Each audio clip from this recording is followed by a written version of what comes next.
پاکستان میں ہندوستان میں سروے ہوا کتنے پرسنٹ لوگ 5 وقت کے نمازی ہیں، تو پتا چلا کہ انڈیا میں 11%، پاکستان میں 10%، جبکہ کلیئر کٹ حدیث موجود ہے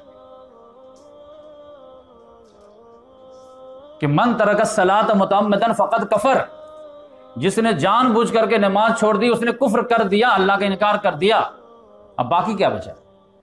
پھر دوبارہ نماز پڑھ کر کے آگے توبہ کر لیتا، اللہ اپنا لے گا، ورنہ تو اگر اسی حالت میں موت ہو جائے گی تو روحانی لحاظ سے تو کافر کی موت مرا ہے، قانونی لحاظ سے اس کو جو دفنائیں گے مسلمانوں کے قبرستان میں دفنائیں گے اور اس کے پراپرٹی کو مسلمان بچوں میں ڈیوائڈ کر دیں گے، لیگل وہ مسلم ہوگا، اللہ کے یہاں تو کافر تھا وہ۔ آپ کیا سمجھتے ہیں کہ بس جو ہے رام رام کرنے والا کافر ہوتا ہے؟ پریکٹیکل میں جو نماز نہیں پڑھا، سجدے سے انکار کر دیا، وہی کافر۔ من ترک الصلاۃ متعمدا فقد کفر۔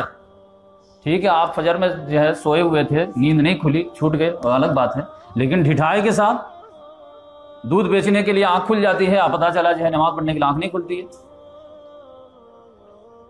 اگر آپ جو ہے اقرا ہاؤس میں اگر لگا دیجئے کہ جو ہے جو فجر کی نماز یہاں پڑھنے آگے 500 روپے ملے گا، دیکھیے لائن کیسے لگ جاتی، نیند اپنے آپ کھلنا شروع ہو جاتی۔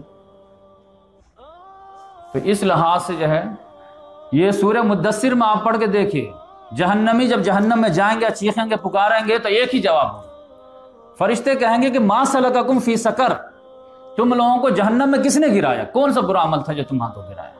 تو پہلا ایکسیپٹنس جو جہنمیوں کا ہوگا وہ یہ ہوگا، لم نک من المصلین ولم نک نطعم المسکین وکنا نکذب بیوم الدین حتی اتانا الیقین۔ لم نک من المصلین وکنا نکذب بیوم الدین ولم نک نطعم المسکین وکنا نخوض مع الخائضین، کہ ہم لوگ نمازیوں میں سے نہیں تھے، ہم لوگ مسکینوں کو کھانا نہیں کھلاتے تھے، ہم لوگ گپاسٹنگ میں لگے رہتے، نہیں ایسے ہی یہ ڈھکوسلے ہیں مولویوں کا، جو ہے یہی کام ہے، تقریر کرنا کرتے رہے، یہاں تک کہ وہ یقین کا وقت آ گیا، مر گئے ہم، توبہ کا چانس نہیں ملا۔ نماز کی کتنی اہمیت ہے آپ اندازہ اس سے لگائیے کہ طواف جیسا عمل کتنا اسٹرانگ عمل ہے اسلام میں، لیکن نماز کا جب وقت ہو جاتا ہے نا تو اس کو روک دیا جاتا ہے۔ لیکن طواف روک دیتے ہیں، لیکن اپنی بزنس کو روک کر کے مسجد نہیں آتے، اسکول کو بند کر کے جو ہے ٹیچر نہیں آتے، پڑھائی کا نقصان ہو جائے گا، کاروبار کا نقصان ہو جائے گا، جاب کا نقصان ہو جائے گا۔ آپ اندازہ کیجیے، اللہ تعالیٰ کہ میں اپنا طواف روک سکتا ہوں تو اپنا دکان نہیں روک سکتا؟